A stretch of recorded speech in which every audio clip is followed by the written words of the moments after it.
we're starting a new Mishnah, continuing with the comparison of various different laws that we've mentioned so far. We started with the connection of Purim was the laws of Adar Rishon, Adar Sheni, the first month and the second month.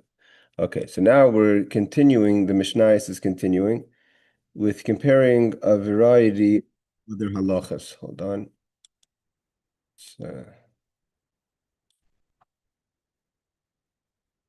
Okay, so we're holding the Mishnah.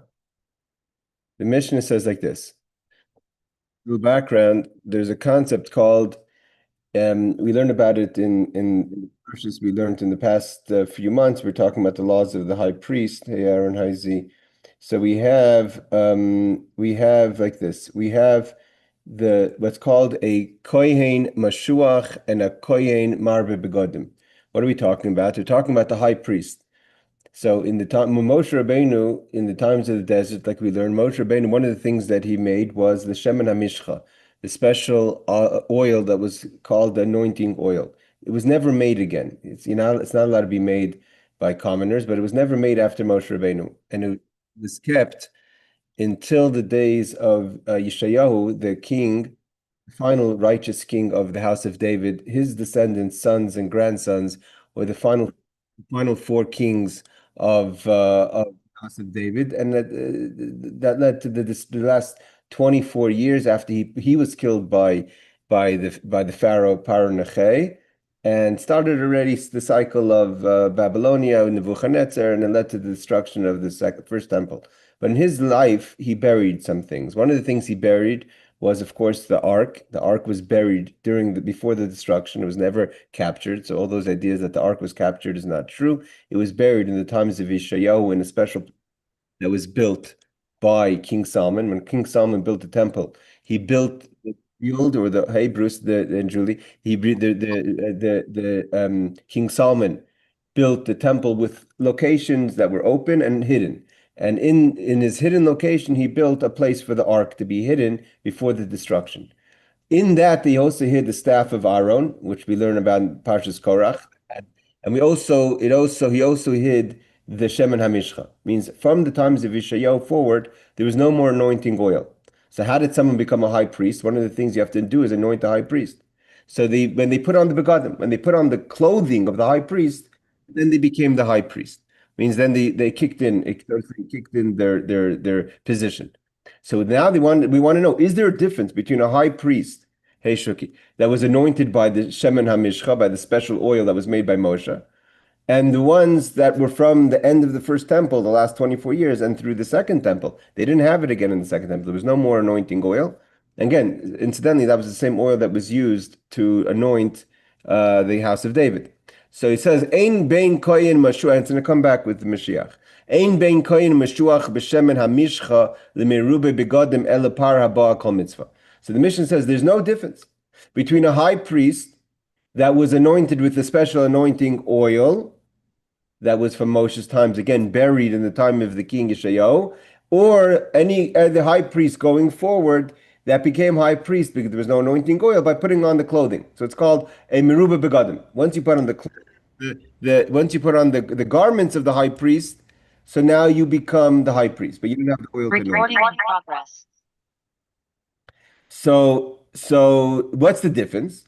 So he says the difference is par haba kol mitzvah. Now, what is par haba kol mitzvah? A bull that comes on the mitzvahs, meaning to say, we'll see in Rashi, but basically there's sacrifices that we have to make when there is a misunderstanding in the law or a misinterpretation of the law, either by the Bezdin, by the Sanhedrin, by the leaders, or the high priest. If the high priest makes a mistake, he has a special sacrifice that he has to sacrifice, which is called the par haba kol mitzvah, the bull that comes on a mitzvah that is connected to a prohibition that would be you would die from the death of kares, of being disconnected. He does it by mistake. He has to bring a special sacrifice. That special sacrifice is only brought if you are a high priest anointed with oil. If you weren't anointed with oil, means any high priest going into the second temple or the last 24 years of the first temple, they didn't bring that special sacrifice. Okay, so Rashi says, Masnisim meruba begadim, What does it mean, a high priest that put on the clothing and was not anointed? Kohanim sheshimshu b'bayis sheni, any high priest that was the high priest in the second temple, ve'af b'bayis rishon, also in the first temple, mi'emois Yeshayahu, from the king Yeshayahu. Again, the king Yeshayahu was the last righteous king. The next four kings after him of Yechaniah and Yehoiakim and Tzidkiyahu, these were all bad kings, one way or another, and he's the last righteous king. He realizes this is the end. Yirmiyahu was very prophesying about the destruction of the temple. He hides the ark, and he hides the oil, the anointing oil. It was hidden. The special flask of anointing oil was hid together with the staff of Aaron, together with other things, especially the ark was hidden in the times of Shio. They no longer had the anointing oil. So what happens if you become a priest and you don't have the anointing oil? You don't have to bring the special sacrifice. You don't have the special sacrifice of the bull of Kol Mitzvah. What is that? Kohen Mashiach, especially a high priest that was anointed. If he made a mistake and he said that it was permissible, something that had he done it willingly, it means bemazed, transgressed it willingly, he'd be punished with kares. Kares means it's a kind of death, a severe kind of death, meaning your soul is disconnected. And he went according to his ruling, in misinterpreting the law. He didn't know, he made a mistake. So he has to bring a sacrifice, because we know we bring atonement even for a shogeg, especially for a shogeg. If you do something by mistake, you have to bring a chatas. He has a special chatas, a special bull, shnemar, because the verse says in Vayikra 4:3, that if the Kohen Mashiach, meaning the high priest that was anointed, who did a sin, has to bring a special sacrifice. I'm just going to bring up for a second the chapter 4 in Vayikra, because over there's two times we have two types of sacrifices that have to be brought for a mistake. So we have what we just brought now. So it says over here in chapter 4, verse 3. So it says, if the anointed Kohen sins, brings a guilt to the people, because if the Kohen Gadol's job is to be righteous, so if he does a mistake, it affects the people, then he shall bring for his sin, which he has committed, an unblemished young bull as a sin offering for the Lord. This special sacrifice is only brought if you are a high priest who was anointed by the oil. If you were a high priest that did the same mistake at the end of the first temple, the second temple, when they did not have the anointing oil, and the way you became high priest was with just putting on the garments, you did not bring the sacrifice. You brought another sacrifice, but not this unique special sacrifice. Later we have, in the same chapter, about what happens if the people make a mistake. Chapter 4, verse 13. And if the entire community of Israel makes a mistake, v'nelam dover me'enei kahol, and it's called a chatas nelam, means they made a mistake, that the Sanhedrin, the court, made a misjudgment. So then there's a special sacrifice, helam dover. It's called a special sacrifice for helam dover. That's not the sacrifice we're talking about. That sacrifice is brought, even though it says, behavior kohen HaMashiach, that the anointed Kohen brings this on behalf of the people. And we learned that the extra HaMashiach is coming to teach us that does not include that this also includes the high priest that was not anointed. So the special sacrifice for the congregation, if the courts made a mistake, that they always did. But the one for the high priest, if he made a mistake, that was only done if he was anointed by the oils. That's the only difference. Okay, that so says the Mishnah. So he says, let's learn the Tosfos. The Tosfos also says, so he says, Pirish, para kohen Mashiach shachata b'shaygig. Again, if the bull that has to be brought by the anointed high priest who makes a mistake, does a sin by mistake, he does a mitzvah that he should not be doing. It means he transgresses something he should not transgress. And he made a mistake in something that had he done it on purpose, knowingly, he would be punished with kares, again, a severe death. Tosfos says, we're not talking about verse 13, where the high priest does it on behalf of the community if the courts made a mistake.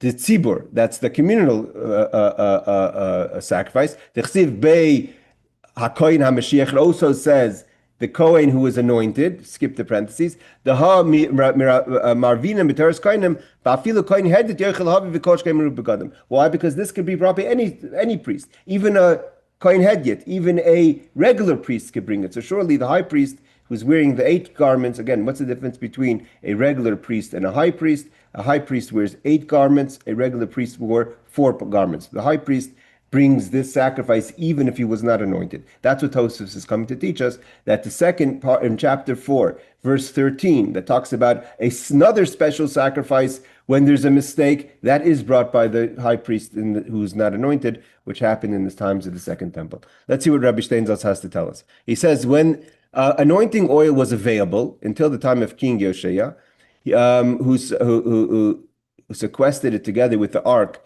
of the Covenant and the tablets, the high priests were consecrated by anointing with this oil. It means they used that oil to make a high priest the high priest. However, afterwards, the high priest was appointed by pronouncement, says the Jerusalem Talmud, says the Jerusalem Talmud, and assumed his position by donning the 8 garments. So once after they didn't have the anointing oil, what made you the high priest when he put on the garments of the high priest and performed the service of the high priest? Okay, so after the destruction of the first temple, the end of the first temple, they no longer had the anointing oil. What does it mean a par ba'a kol mitzvahs? Rabbi Steinsaltz teaches us this is a special halacha with regard to a high priest, as written, if the anointed priest shall sin so as to bring a guilt on the people. Again, the guilt is not that the people did the sin, but if he sins, it brings a guilt onto the people. So says Rashi in Vayikra 4:3. If he mistakenly issued a lenient ruling with regard to a prohibition punishable by kares, which again is a severe death, means when I mean severe, it's not so much painful, but your soul is disconnected, that's severe. And he acted in accordance with this ruling, his ruling, he is liable to bring a bull as a sin offering. This sin offering of the bull is only if he was anointed. We don't know why. There's a verse that supports that. But the reason why is obviously deeper. Based on the phrase, if the anointed priest, it is clear that any other priest is exempt from bringing that offering. Again, I have to check the Rambam. I don't believe he doesn't bring any offering. He brings another offering, but not that special offering of the bull. Meruva begadim, a common priest wore 4 garments, while the high priest wore 8. So what does it mean that he wore the garments, the multiple garments? Is because the high priest wore 8 versus the 4 of the regular common coin. Okay, the Mishnah continues. Now, there's another law. This is a disagreement in what we're talking about here with the Rambam and the Rashi, but basically like this. What happens if a Kohen Gadol is a high priest is no longer available to serve as a high priest? Now, there's 2 scenarios. One is that something happens temporarily to the high priest. If, for instance, on Yom Kippur, it never happened, but let's say on Yom Kippur, that's one of the miracles that says that if the Yom Kippur has to be pure, if he has a seminal discharge on Yom Kippur, he can't perform the avodah of Yom Kippur. Someone else has to step in. That someone else who steps in becomes a high priest in place of the high priest. Whatever, he gets a blemish, something that happens to the high priest, he can no longer perform the duties. So he gets put to the side because he can't perform the duties. They promote another Kohen in his place to be the high priest. Now, according to Rashi, what happens when that passes? He's no longer blemished, or he purifies from seminal discharge. So now what happens to the Kohen Gadol who stepped in for him? He can't just go back down to being a regular Kohen, because once you get elevated to the high priest, you can't get demoted. So it gets kind of complicated. So ein ben kohen mishamish the kohen she'avar elapar yom kippur v'asir seifa. So the Mishnah says that a high priest who's mishamish, means the one who was high priest, comes back to his job after he had to go away for whatever time it was that whatever put him on side. So the kohen that she'avar, that was high priest in his place and now was put to the side, what is the difference between him? There's 2 high priests now, right? You can't have 2 high priests. It gets complicated. It causes Ava, causes disagreement. So he doesn't sacrifice a Yom Kippur, and he doesn't bring the daily sacrifice that the high priest has to bring daily. It's called a Asir Seifa. Those 2 things he doesn't do, but everything else he has to do, meaning he has to wear the 8 garments. There's a machlekes, there's a question. Some people say he doesn't. We're going to see that some people say he can't do anything. He's not a high priest, and he's not a no priest. He's not a low priest. So he kind of gets just left to do nothing. Now, but he also has all the restrictions of a high priest. He has to marry a virgin. He's not allowed to become impure. He's not allowed to cut his hair. All the restrictions, the strictness of a high priest he has, but he doesn't act as a high priest. Now, it's very possible he could be promoted again if he's, let's say, the son, etc., of the high priest or whatever, if the high priest passes away. Rambam seems to understand that we're talking about where the high priest that kind of goes into retirement. What happens if the high priest goes into retirement? Right? The high priest can't, he's a human. He can't perform the performances anymore. He got old.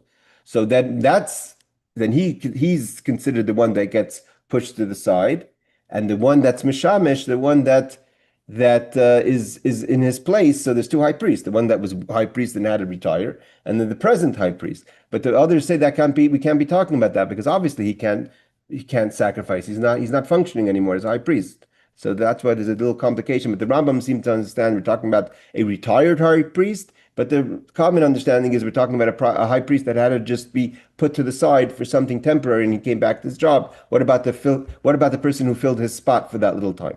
So Rashi says, Kohen Mishamish, he gives an example. She'ir by psul. Something happened to the high priest that made him disqualified temporarily.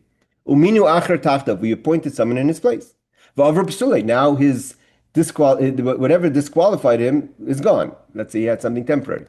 Now he's back to his job. Vehaviru haba tachtav, and the person who was in his place has to be demoted because he's no longer high priest. Is kari mishamish v'sheni aver, the one who's the harishon, the one who's serving now and who was serving before initially, that's called the one who's serving. The one who's passed over, who moved to the side, that's the one who stood in temporarily. By the way, the halacha brings down the Gemara. I think the Tosfos says in Yuma. From this we learn that this applies to any job of communal responsibility. If a rabbi or a gabbai or a president of a shul, right, has to take off for a month. Let's say he's in a medical crisis, what have you, and then gets better. So halachically, you can't say to the old president of the shul or the old gabbai of the shul or the old rabbi of the shul, well, we hired someone new, it's too bad, you lost your job.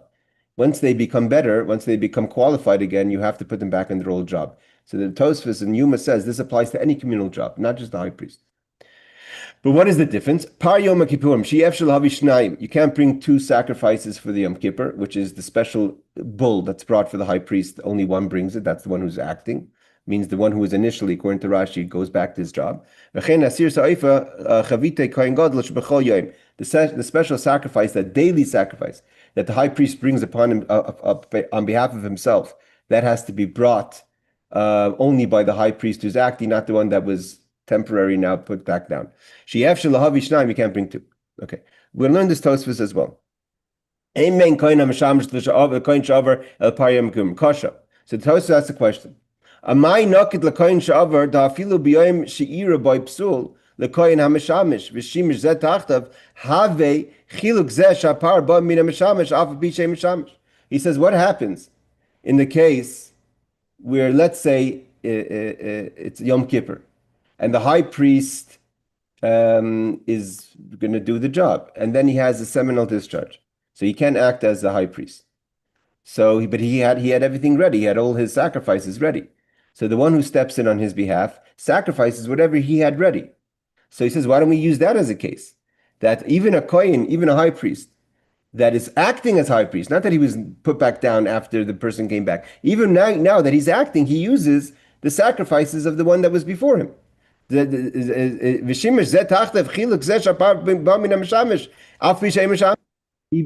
sacrifices what the other person had prepared, even though he can't act in it because he became impure. Like the Gemara in Yishalmi says, that instead of saying that the difference is between a kohen that is now in service and versus the kohen that was once in service who stood in temporarily, even the one that stood in temporarily presently doesn't sacrifice his own sacrifice. He only sacrifices what his predecessor was prepared, and then he will take back his job after however long it takes for him to become pure again. So Tosfos answers, because if you're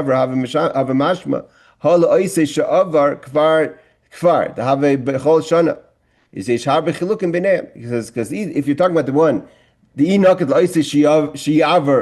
you're talking about the one that passed over, so we would think that one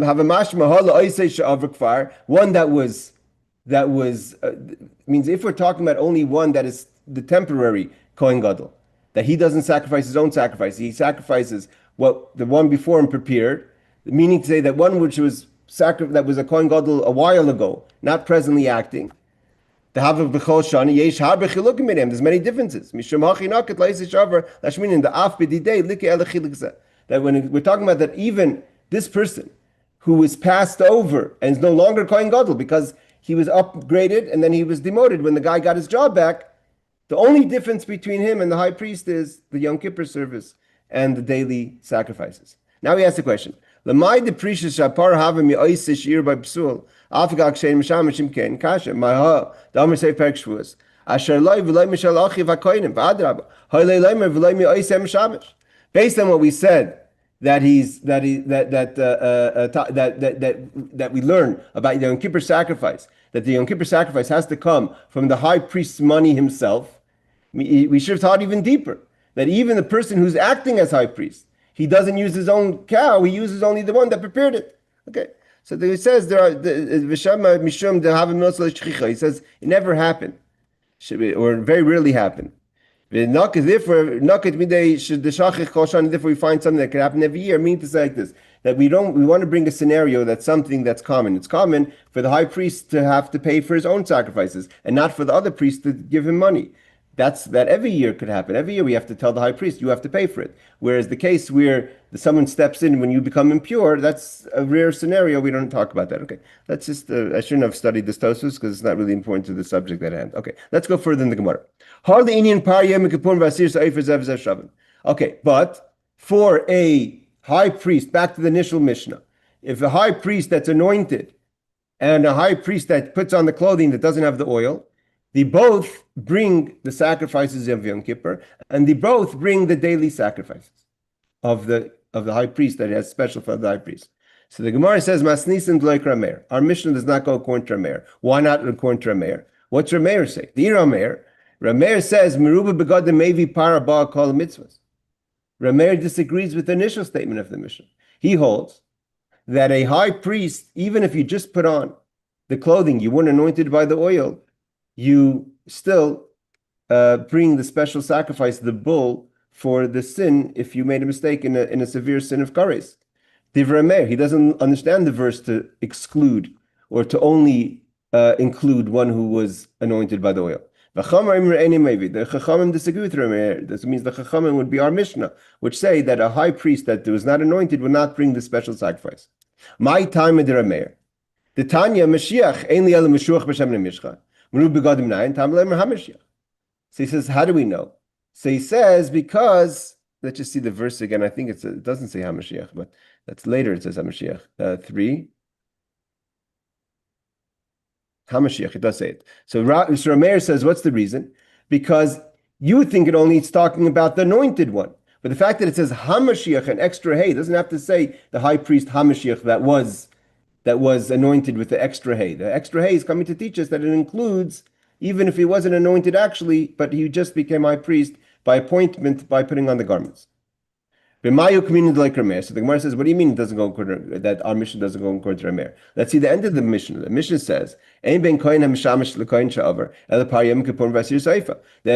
of the mission says that again, a high priest that had to be put to the side, and we promoted another high priest, and then we demoted him because we no longer needed him because the first high priest came back to his job. That the only difference is between the sacrifices of Yom Kippur and the daily sacrifice on behalf of the Kohen Gadol. Halachol divrayim zev shavim, meaning to say that there's two high priests. For everything else, the second high priest that stepped in temporarily to fill the gap, he has all the restrictions of a high priest. Like we're going to learn, what does it mean? He has to marry a virgin. He has all the things. That goes according to Mary. How do we know? The Tanya, we learn this brisa. Ir by psul. If let's say on Yom Kippur there was or something happened to the high priest that he became disqualified. We had to appoint another Kohen Gadol. So after the psul, after the disqualification is only temporary, goes away. That's what the Rambam says, that he becomes old, then he never comes back to this job unless he gets a vigor of energy again. But let's say whatever, he comes back to his job. So now the first one goes back to his job. Sheni, what about the second one? He was high priest for a week, 2 weeks, a month, whatever it is. Kol mitzvahs kuna. He has to keep all the restrictions of the high priest. That's the opinion of Rameir. Rabbi Yossi Omer, Rishon Chayz Lavedase, Sheni Eni Roy Loy Kohen Gadol Loy Kohen Hadid. Rabbi Yossi says no. He's stuck in between. He's not a high priest because he can't have two high priests, and he's not a regular Kohen because he was elevated, and therefore he's kind of stuck in between. He doesn't do anything, so he's kind of it was I don't know if you want to say benefit, not a benefit. Doesn't mean that he doesn't get the benefits of a Kohen like tithings and stuff, but he can't service.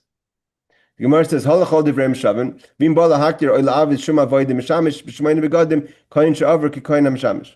What does it mean that he's equal? That if this kohen that was high priest for temporary wants to do service, he could do service in Kohen Meir, but he has to wear all the 8 garments, which means to say, just incidentally, I'm assuming this. Incidentally, they must have had a few sets of gear because, and we're talking about a few sets. We're not just talking about pants. Obviously, there's more than one pair of pants, but we're talking about the ephod, the special apron. We're talking about the choshen, a mishpat. We're talking about the breastplate that had all the stones on it. These are difficult things that they had. It was hard to have one, never mind two. Yes, Barbara, you're on mute. Oh, sorry. I'm reading this book called The Jews versus Rome, and today in the chapter that I read, it said that the Romans, when they were ruling, that they would take the high priest's garment, and that they would have to be checked out for the high holy days from the Romans. Was that true? It could be. I mean, yeah, things weren't simple. It's very possible. It depends where the source of it. If it's coming from Josephus, it depends. We're going to learn. I'm not sure if we're going to get there, but the next piece of Gemara, maybe next week, we're going to learn about the house of Chania, which is a very complicated story. Which, doing some research on it, there's a clear difference between what the Rambam writes, what happened, and what, say, Josephus writes, what it was. So it depends what the source of it is, but it definitely makes sense. Things were not easy under the Romans. It's not just Josephus. It's another gentleman by the name, first name's Barry. I can't remember his last name right off, but it's not Josephus. I question everything Josephus says. So it's not again. Yes, we have to. I mean, we have to know what's the source for it. But yeah, it's very likely. But here we're seeing clearly that either there was 2 sets of all the garments, of all 8 garments, because the second Kohen Gadol had to have his own set, or he borrowed from the first one. One of the two. He couldn't borrow it because the high priest always had to wear his garments. So there had to be literally all 8 garments, and one of the 8 garments is not an easy one, which is the breastplate, which had the stones on it. That was an expensive piece. Not just expensive, it was also not easy to find the stones. Call mitzvahs kahuna gadol alav mishamish beches begadim. He has to wear all 8 garments. Loi peru of loi parim umitzvah absula. He can't cut his hair. He doesn't. He has to. He can't be unkept. He has to marry a virgin. Umuzra al alamana o makriv oinon. He can't. He can't marry a widow, which is the special law for the high priest. It doesn't apply to regular priest. He sacrifices even if he's in oinon, even if he's waiting for the burial of a father or mother. That's the opinion of Rameir, but Rabbi Yossi says no. Rabbi Yossi, so Rameir seems to be our Mishnah. Rabbi Yossi says no, he can't wear 8 garments and he doesn't wear 4 garments. He kind of is stuck in between. He can't get elevated, he can't get demoted. So he's kind of in between. But he doesn't wear he can't serve as a high priest. Just regular service is not related to Yom Kippur. The Ritva writes that even according to Rabbi Yossi, he doesn't disagree that he doesn't say that he doesn't have the other restrictions. He can't marry a virgin. All the other restrictions of how he keeps his personal being that he has to keep, even according to Rabbi Yossi. But he doesn't serve because the reason is Eva. Eva means complications. It's a high priest doesn't even if it's a loved one, even if you're a high priest and you're a special person, Eva means kind of you're not excited about that. There's another guy running around in the garments of the high priest. So, kind of to keep the original, the OG, in his comfort zone, we say, the second one should not be walking around in the eight garments. Okay, I mean, but the Ritva says nevertheless he has to keep other restrictions.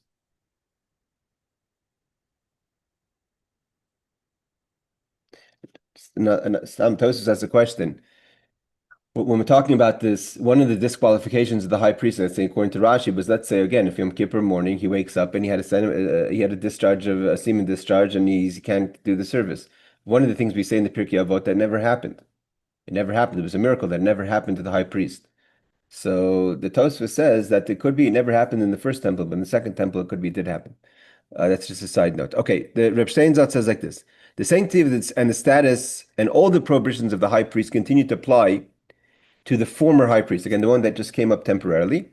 When he serves, he dons day garments. That's according to the opinion of Rameir and our Mishnah. He may not become impure even when his relatives die. He does not grow his hair or rip his garments in mourning.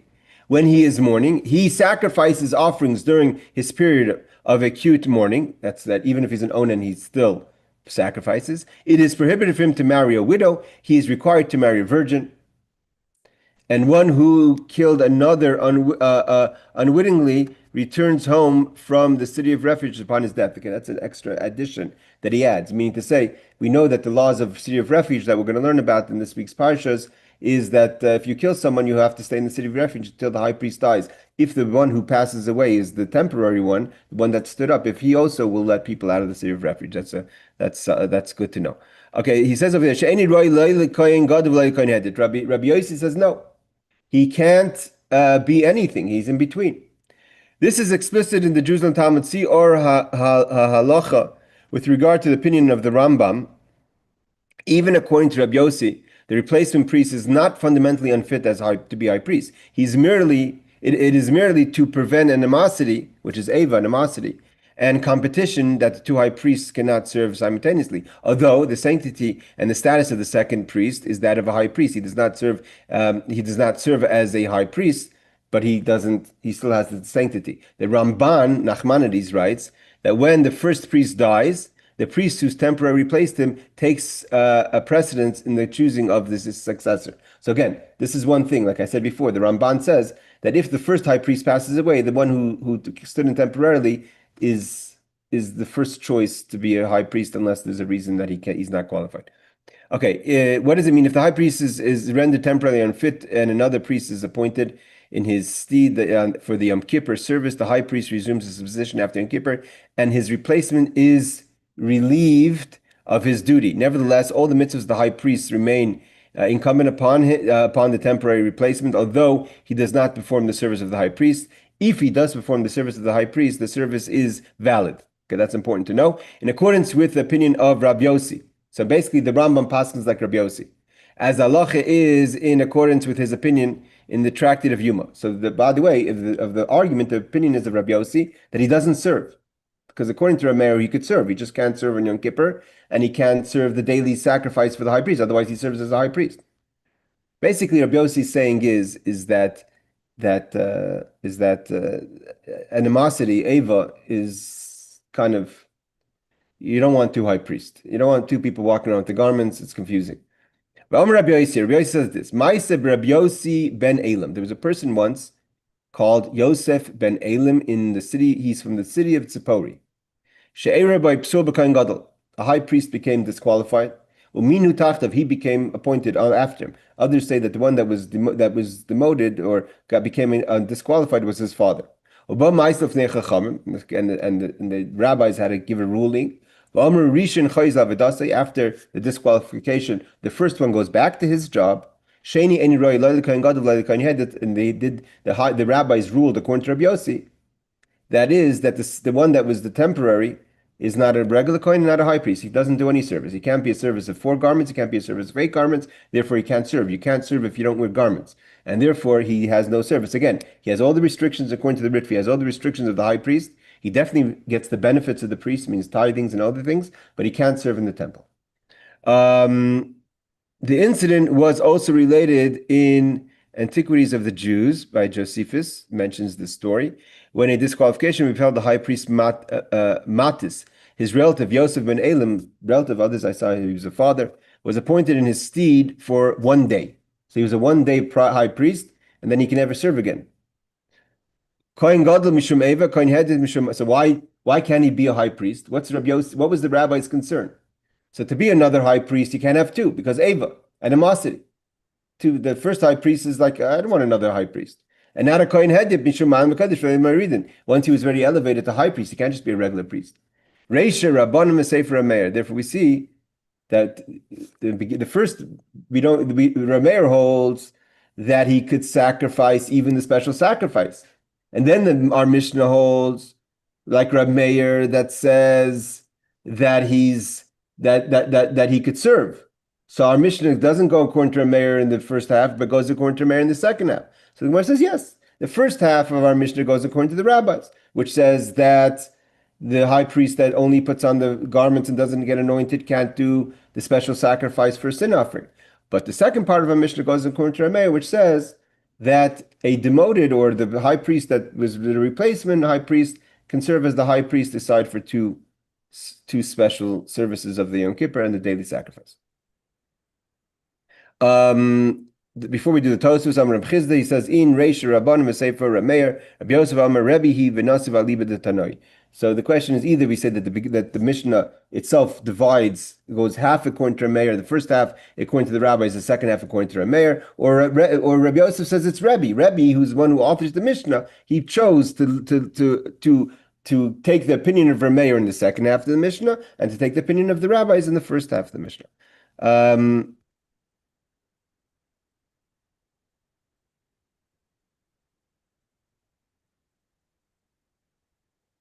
So he just Tosfos asks an interesting question. We'll learn it. Tosfos says, "Kasha, lama lei high time the tefik lei the Givon the royal Kohen Gadol ilav mishum eva imkein how yochel l'shamish bar begadim any yochel l'shamish bar begadim shum davle mechus begadim." So the Tosfos asks, what do you mean? Why do we have to say that the reason why, according to Rabbi Yossi and according to the rabbis, once the person becomes a temporary high priest, he can't become a regular priest? Why do we have to say because you only get promoted, you can't get demoted? We should just say that if the only reason is animosity means really he should wear 8 garments.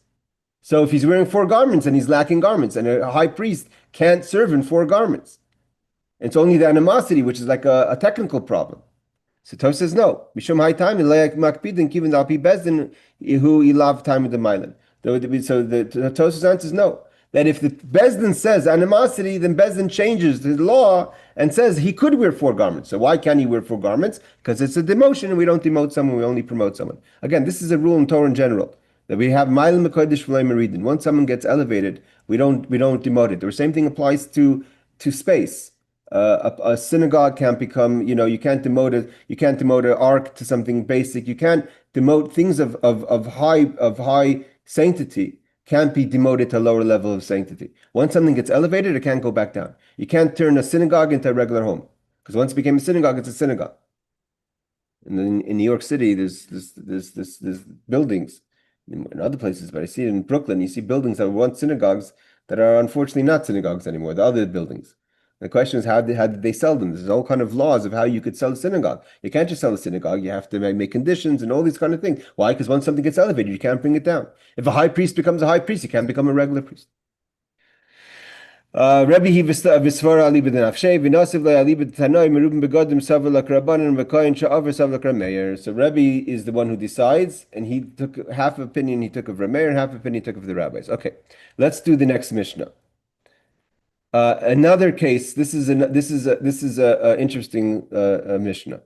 Let's just do a little history. That we have Moshe Rabbeinu was told after the sin of the golden calf came down from the mountain on Yom Kippur, and he said, "Chevra, we're building a tabernacle." Everyone knows, right? He built a tabernacle. The tabernacle was in the desert all the days of Moshe. Then the tabernacle itself had evolved.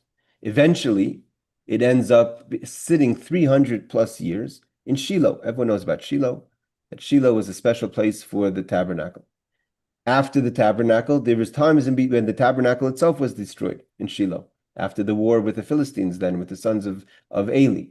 So there was what's called Bamah Gadol and Bamah Ketana.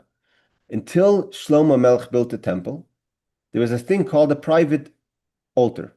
A person could have had an altar in their backyard and do a sacrifice. That was called a Bamah Ketana, small altar. Then you had Bamah Gedolah. What was the Bamah Gedolah? The communal altar. Not always was that communal altar in the Mishkan, because sometimes the Mishkan wasn't standing. So you have but the question is, what gets sacrificed on the what's called the communal altar, or what gets sacrificed in the private altar? Once the temple was built, and this is again a machlekes we're going to learn in the next Mishnah, but the accepted halach is, once Shlomo Melech built the temple, no longer were you able to have a private bamah, a private altar. And by the way, the Jews struggled with that. The Jews struggled with that the entire first temple. It was an amazing thing that even if they're able to, even the good kings, they were able to eradicate idol worship, they couldn't get rid of the bamahs. They couldn't get rid of the private altars. People were not giving them up. They didn't give up the private altars. It was very difficult. You see about the good kings. Oh, the good king, he did everything amazing. He couldn't get rid of the private altars. People wanted to have their own private space with God. And they wanted to have the opportunity to do their own sacrifices. And although they were doing it for God, and the Torah says you can't have it, it's kind of a contradiction. But we know that that's not always a contradiction in life. People do things that they feel spiritually connected to, even if the law says you shouldn't be doing it. They're not saying it's right, but that's what we see. We still struggle with that idea today, and it's called a bamah. Right? If someone wants to do something for God and opens up the book of the Shulchan Aruch and says you're not supposed to be doing it, that's a bamah katana. That's a small altar. I mean, do you want to do something? You want to have your own altar, your own space, even though the halacha says you shouldn't have it. But in the beginning, until Solomon built the temple, there's a machlekes. It's not so simple. There's a machlekes. Once the temple was destroyed, if the bamahs were permitted again, that's going to come up in the next Mishnah. But the tradition is that it was not. It was that you can never have a small bamah. You can never have a private altar after the temple. All right, and this is why till today there's the question of if we could sacrifice today. And that's why it's not so simple. It means today the temple is not standing.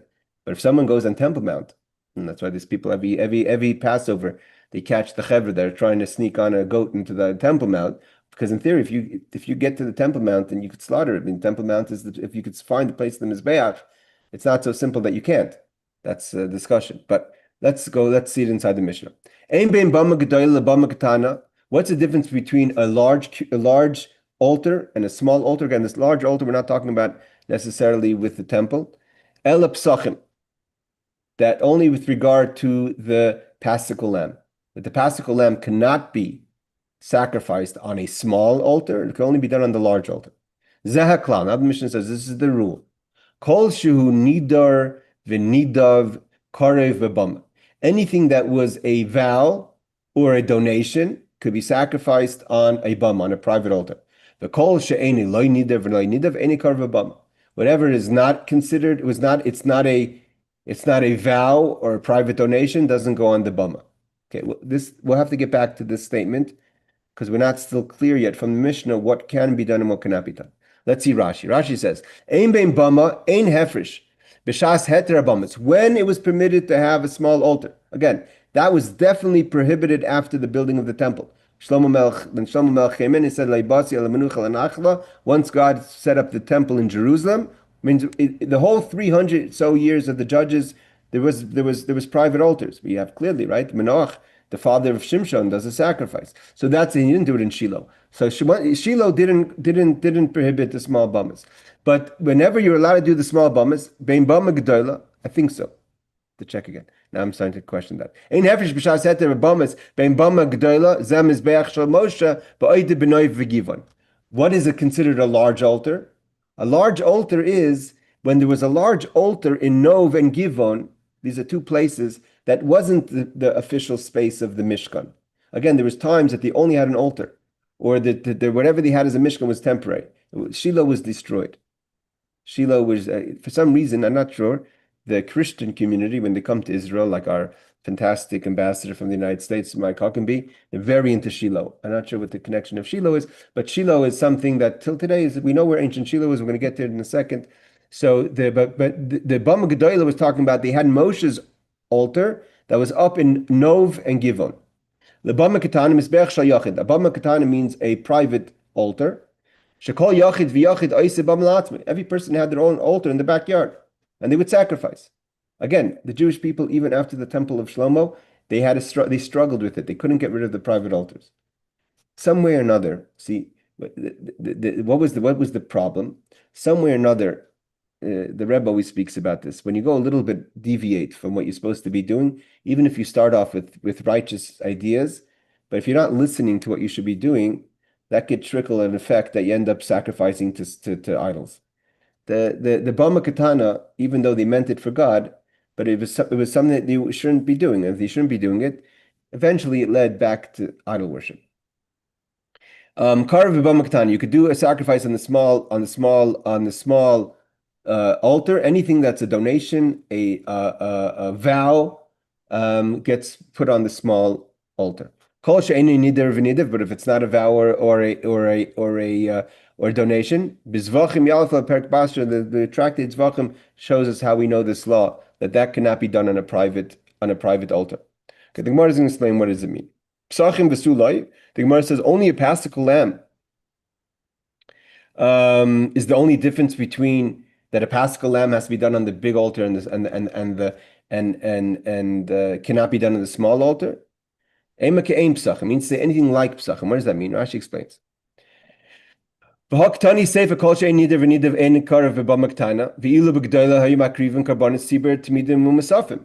But even on the big altar in Nov and Givon, they had all kind of sacrifices. They did the daily sacrifice. They did the communal sacrifices. The communal sacrifices and daily sacrifices surely cannot be done on a private sacrifice, but that was done on the big one. So why are you saying the only difference is the paschal lamb? All the daily sacrifices are done only on the large altar. So the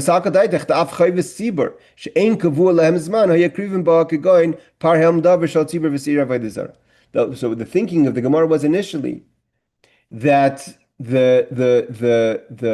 even the non-set communal sacrifices were done on the large altar. And that comes say only things that are set times, like the paschal lamb, was done on the large altar. But there are certain sacrifices which weren't done on the large altar if there was no temple, which means the ones, the sin offerings or the avodah zarah offerings. If you worshipped idols, that's not a set sacrifice. That's only if the event happens. If you do the sin, then you have to do it. So anything that was a donation or a pledge, that was done in a private. Anything that was set time but was for the community, that was only done on the large altar. Like he says, the morning sacrifices, the musaf, the holiday sacrifices, the Rosh Chodesh sacrifice.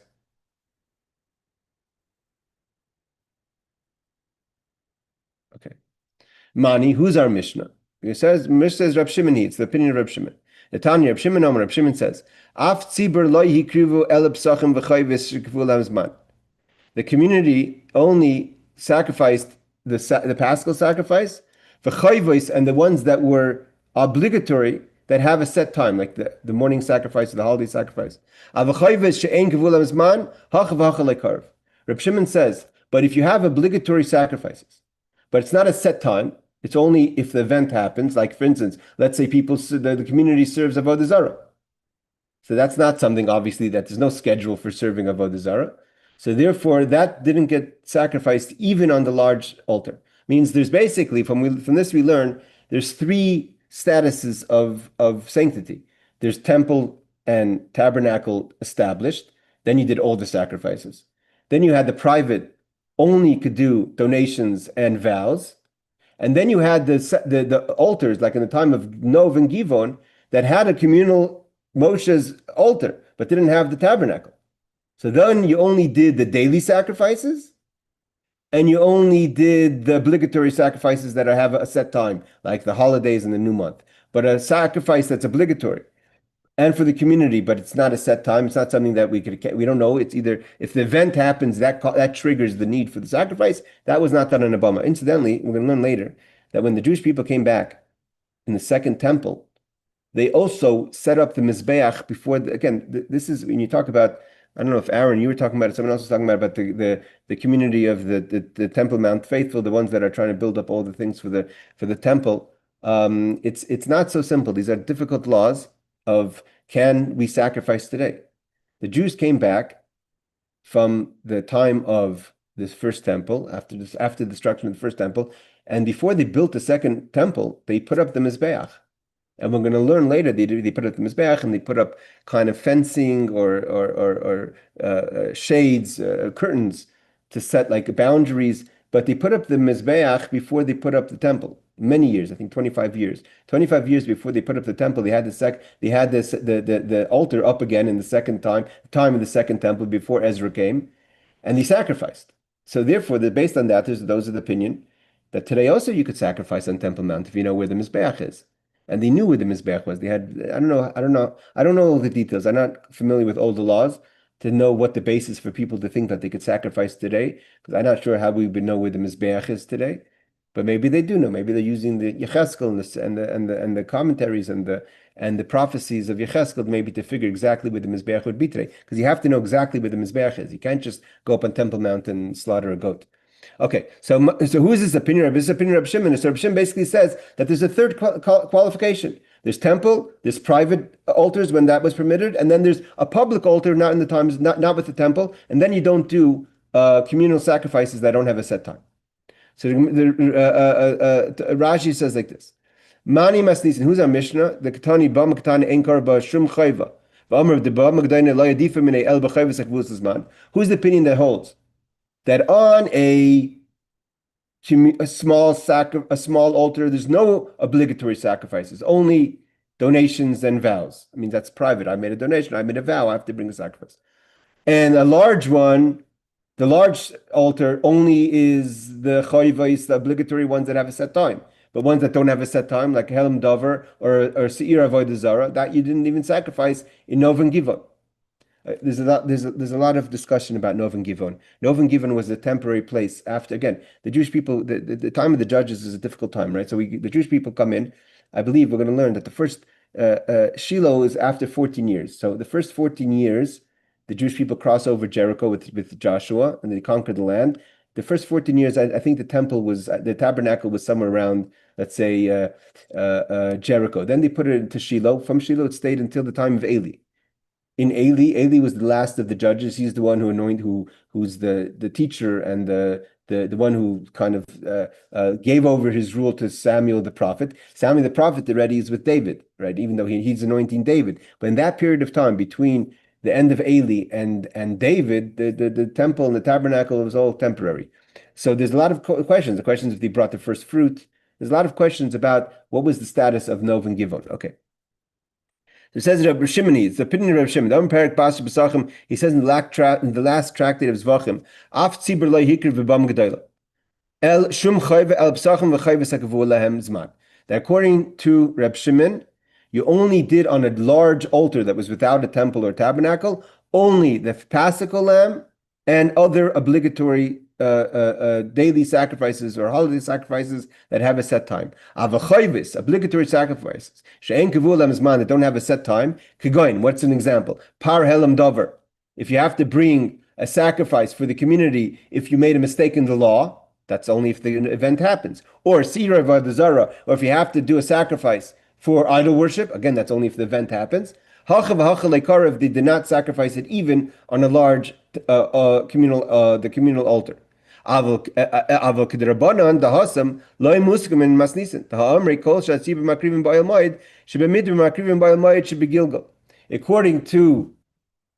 according to the rabbis, they disagree with that opinion. They hold that whatever was done by Moshe was done in the oil moed of Gilgal. The he Bamah Gedola, afilu par helm davar masnisin ketani pesach v'kiyatzben.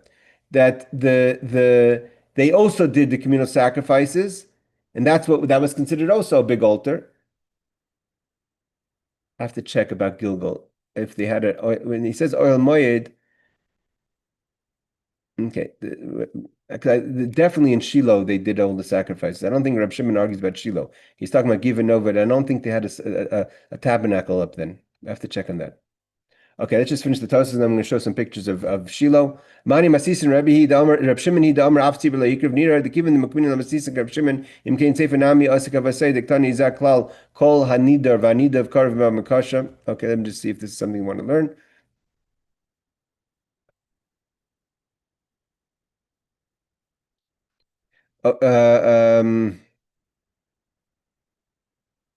Okay, he goes into the question about other sacrifices, like the sacrifices of the Nazireth, or the sacrifices if that was done as well. Okay, we have 5 minutes. Let's just look at some ideas about what was Shiloh. Okay, this is what we have today. Like I said, people are very into Shiloh. If you look over here, it looks like they built a temple to look like the tabernacle of Shiloh. The tabernacle of Shiloh was not like the tabernacle of Moshe. The tabernacle of Moshe was literally beams and skins. Shiloh had a structure, had stone, but on top of the stone was the coverings. It wasn't a proper structure. Yeah, over here. So what was exactly in Shiloh is not so clear. Where is Shiloh? Shiloh is, if you look, I think, where do we have it over here? Here today also they have pictures. It goes into the Chabad.org. You could read some more about Shiloh, but here you have a better picture. I think this is a synagogue. Modern Shiloh built a synagogue to resemble the ancient Mishkan. So they built a synagogue in today, what's modern Shiloh, which is kind of it's in the land of Ephraim. So it's north of Jerusalem, northeast. They built something to resemble the actual Mishkan, how it looked in the times of the Shiloh. Look over here, just a little. It says over here quickly. How long did Shiloh stand? Shiloh stood for.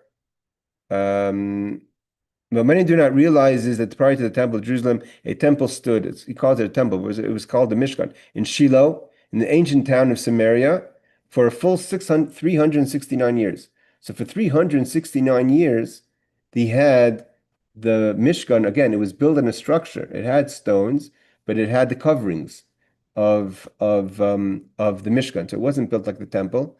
It's a very long time, far longer than the United States has been independent. I'm not sure why that's important. Okay, and other interesting information. One could read more about Shiloh. It's going to come up again in the next class, which is the question what we're learning about. What's the difference between Shiloh and the temple? I just want to see over here, if you have 2 minutes ready. It says over here, maybe this Tosfos is important.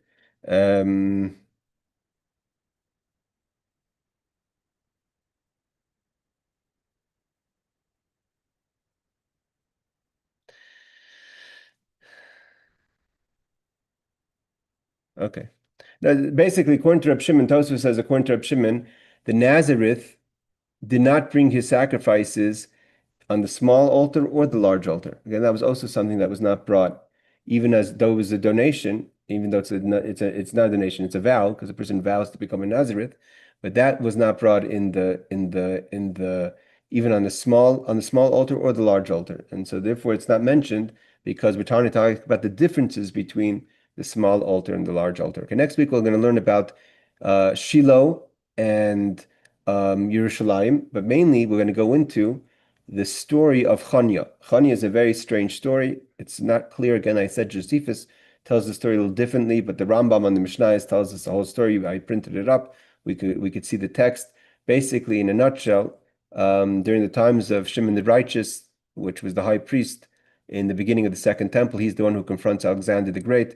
So Alexander, he passes away. He has two sons, and the sons get into disagreement that we're going to learn about. And one of the sons, Chanya, goes down to Egypt and builds a replica of the temple. And that temple, which stood for over 200 years, was like the Beis Hamikdash. And there's a lot of debate about the status of that temple because it's not in its place, right? So once Jerusalem becomes the center, you can't have a temple standing up in Alexandria. This was in Alexandria of Egypt. It was destroyed only after the second temple was destroyed. But there's a lot of debate if it was a house of idol worship, if it was a house of serving for God, if it was only for the Gentiles, not for the Jews. But when the Rebbe spoke in 1992, I think. I think the Gemara, there's a Gemara. Yeah. I think there's a Gemara, and I think it was in Menachot that talks about it. Has like a whole couple dafs about it. It talks about like comparing the Beis Chanya to the Beis Hamikdash. Yeah, very good. Yes. So that's going to come up in next week's class. We're going to talk about it. But the conventional wisdom is if it's positive or not positive. A lot of people look at it as negative because the halach is if you served in the house of Chanya, you can't serve in the temple. Vessels in Chanya can't be used in the temple. But when the Rebbe talked in 1992, the Rebbe actually said that when Mashiach comes, there's going to be a rebuilding of everything. The Rebbe mentions even the rebuilding of the house of Chanya. So, I mean, the story comes from a negative start. he was trying to murder his brother. That's obviously not a good thing, according to most opinions. Someone's trying to murder someone, but he built a temple. Seemingly, it ended up being a house of positivity. I think according to most, I think the accepted version is that it was a house of worship for the nations. All right, everyone. Wonderful. Till next week. Laila Tov.